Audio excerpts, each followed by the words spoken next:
the ball to Joe Ingles or Bogdanovich, you don't see them dip the ball. They catch the ball in the pocket, and it goes right up into a shot. Like, that second of release is what makes them such a lethal team offensively, considering they shoot a high clip from the three-point. But your patience as a teammate allows you to still be on point when you know that the guy still is going to find you. Yes. And that's key as well. And you did a great job breaking down Rudy Gobert, his impact.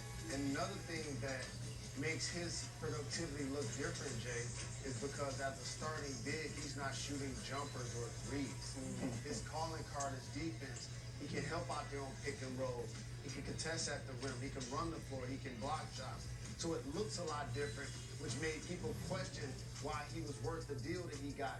Clearly he is. And you're not getting a rebound when he's on the court. He had 20 rebounds in game 2. Meanwhile, Kawhi, not much more he could do, averaging 29 points, shooting at 58% from the field and 42% from 3 so far this postseason.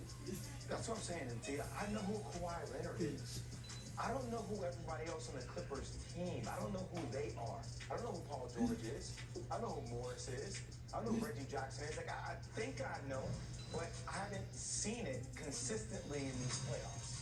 Here's what we don't need after the first quarter. Playoff key trending. Pandemic key trending. We need him to get off to a really good start, be effective and efficient. And it starts usually, Jay, when he's attacking the rim. He's really athletic. He's a terrific three-point shooter, but as a slasher, he's dynamic when he's just to attack the basket. Okay, I know we got game, but wanted to celebrate best friend, the 7th graduate of the Jalen Rose Leadership Academy. People, Jalen. People, 84 students graduated. It's your 10th year of operation, but it's incredible what you're doing in the community. I appreciate the love. Thank you to our leader right there, Principal Lewis. Thank you to all of our sponsors, our founding members, all of our donors, but most of all, our scholars and our parents for believing in our vision, a 9 through 16 model in the neighborhood that I grew up in. Congratulations to everybody who walked. Change your minds, brother. You got it. We appreciate your vision. It's bigger than basketball, but right now it's all about game 3. Will the Clippers be able to pull one off at home? Mark Jones, Doris Burke, and Lisa Salters on the call. Enjoy.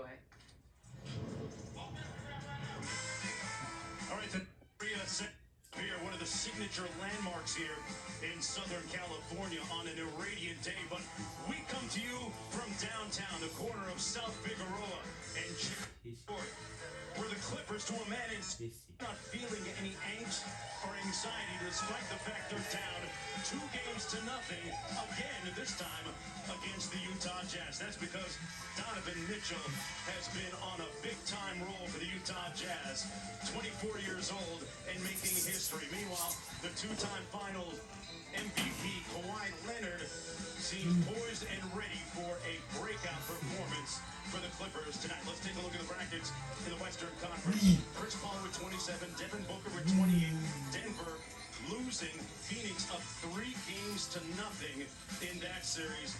That winner will play the winner of this one as the Clippers trail 2 games to nothing. Hello, everybody. I'm Mark Jones alongside Doris Burke, Lisa Salters joining us courtside in just a moment. Doris, we saw the graphic a moment ago. The Clippers are going to try and do what no team has ever done, come back from multiple 2-0 deficits in the same postseason. And as we take a look at our golden moment brought to you by McDonald's, this team has a lot of fight, and we are still very much up to the challenge. Well, so much was required of him in the grueling 7-game series against Dallas. He was very much up to the challenge, north of 32 points per game on an incredibly efficient shooting. But what the Jazz have done is send a similar-sized guy at him defensively, averaging just 22 points per game in this series and not shooting as efficiently. It's going to require more. In particular, down the stretch of games, 6'7", 225-pound guys going at it. So Bojan Bogdanovich went to the staff and said, I am ready. And his pressure has made Kawhi primarily a passer down the stretch of game 2. Look at the aggression, the physicality, the intention that Bojan Bogdanovich is playing with. This is a prideful, hungry guy. The Clippers are going to require more from Kawhi Leonard if they're going to get back in this series, Mark. Yeah, Bogdanovich's defense so far this